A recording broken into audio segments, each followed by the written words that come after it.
जय हिंद दोस्तों, मैं सेबी पंजीकृत सलाहकार नहीं हूं। दो खबरें निकल के सामने आ रही हैं। सबसे पहली तो एक आईपीओ की खबर है, तो उस आईपीओ की बात करेंगे। जीएमपी में बढ़ोतरी हुई है तो उसके बारे में बात करेंगे। उसके बाद एक रेटिंग अपग्रेड आया है कोल इंडिया को लेकर, मोतीलाल ओसवाल का, उसके बारे में देखेंगे। हालांकि और भी कई सारे ब्रोकरेज रिपोर्ट हैं, उनको भी कवर करेंगे इसी वीडियो में। सबसे पहले आईपीओ से ही शुरू कर देते हैं। Central mining planning and design institute limited, इस कंपनी का आ रहा है आईपीओ। अभी हाल फिलहाल में मंजूरी मिली थी, तो मैं बताया था आप लोगों को। डेट वोट उस दिन बताया था, प्राइस नहीं आया था। तो प्राइस की बात करेंगे तो 163 रुपये से लेके 172 रुपये तक इसका प्राइस बैंड रहने वाला है। तो हम लोगों से मतलब रहेगा 172 रुपये से ही, क्योंकि अपर बैंड पे ही लगाना पड़ता है। 20 तारीख को आईपीओ ओपन होगा और 24 तारीख को आईपीओ बंद हो जाएगा। टोटल 12,280 करोड़ रुपया का इसका मार्केट साइज बताया जा रहा है, और 1842 करोड़ रुपया कंपनी यहाँ पे जुटाने वाली है टोटल। हालांकि जुटाने वाली क्या है, ये सारा का सारा पैसा ऑफर फॉर सेल है, तो कोल इंडिया के पास ही जाएगा। ठीक है, यहाँ पे देखिए ऑफर फॉर सेल है, तो सारा का सारा कोल इंडिया ही अपना शेयर यहाँ पे बेच रही है। Total 71 crore 40 lakh equity share यहाँ पे, sorry 10 crore 71 lakh equity share company यहाँ पे सेल कर रही है, बेच रही है, जो कि आप लोग यहाँ पे देख सकते हो। ठीक है ना। एम्प्लॉय के लिए जो है 8 रुपये का डिस्काउंट रहेगा। मतलब आप लोग ध्यान दीजिएगा। आईपीओ का जो है अलॉटमेंट होगा 25 मार्च को, और रिफंड मिलेगा 27 मार्च को।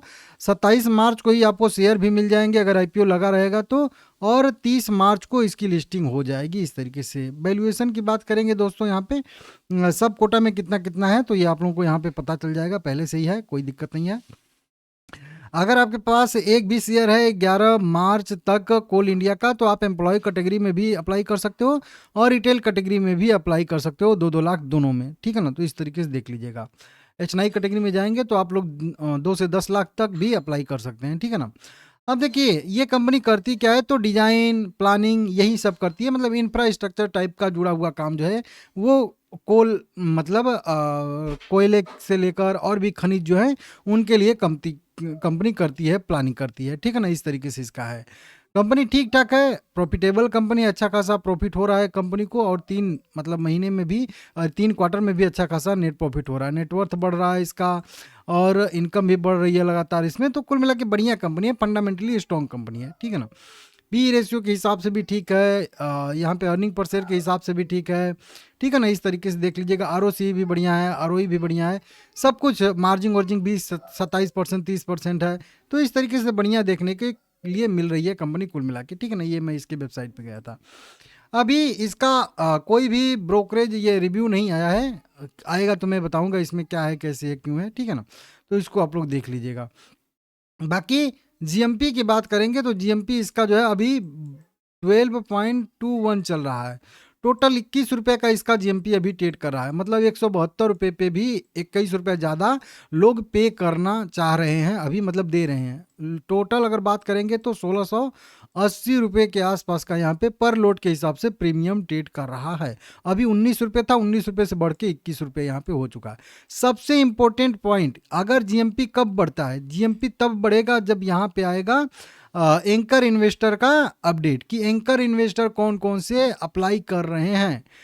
ठीक है ना। ये क्यूआईबी कैटेगरी में जो 35-50% रिजर्व होता है, इसी में एंकर इन्वेस्टर के लिए भी 19 तारीख को खुलेगा। तो ये 19 तारीख का डेट आप लोग नोट करके रख लीजिएगा, मुझे थोड़ा सा ध्यान भी दिलाइएगा। ठीक है ना। 20 तारीख से एक दिन पहले एंकर इन्वेस्टर के लिए खुलेगा। अगर उसमें बड़े बड़े नाम आते हैं, एलआईसी के, इस तरीके से गोल्डमैन सैक्स के, एसबीआई म्यूचुअल फंड के, इस तरह से बड़े बड़े अगर नाम निकल के सामने आते हैं, तो फिर मान लीजिएगा कि जीएमपी फिर से जो है यहाँ पे बढ़ता हुआ देखने के लिए हम लोगों को मिलेगा।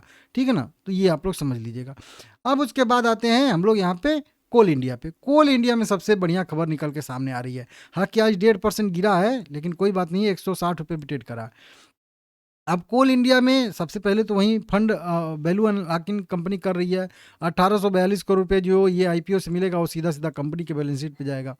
उसके बाद एक मोतीलाल ओसवाल की रिपोर्ट आई है, कई सारे स्टॉक पे आई है, जैसे एसबीआई और कोल इंडिया, जो गिरावट में, मतलब मोतीलाल ओसवाल ने इन दो शेयरों को जो है चुना है अपने लिए। मतलब तो यहाँ पे वैश्विक जोखिमों का सामना कर रहे शीर्ष शेयरों का चयन किया।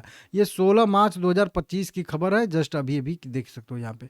अब इसमें बताया गया है कोल इंडिया को लेकर कि बढ़ती जो है एनर्जी की मांग से जो है एलएनजी और की ऊंची कीमत, सीमित गैस आपूर्ति, वैश्विक कारणों की वजह से कोयले कोयले की ओर जो है लोग वापस करेंगे, मतलब वापसी होगी, कोयले की डिमांड बढ़ेगी, सीधा सीधा कह लीजिए।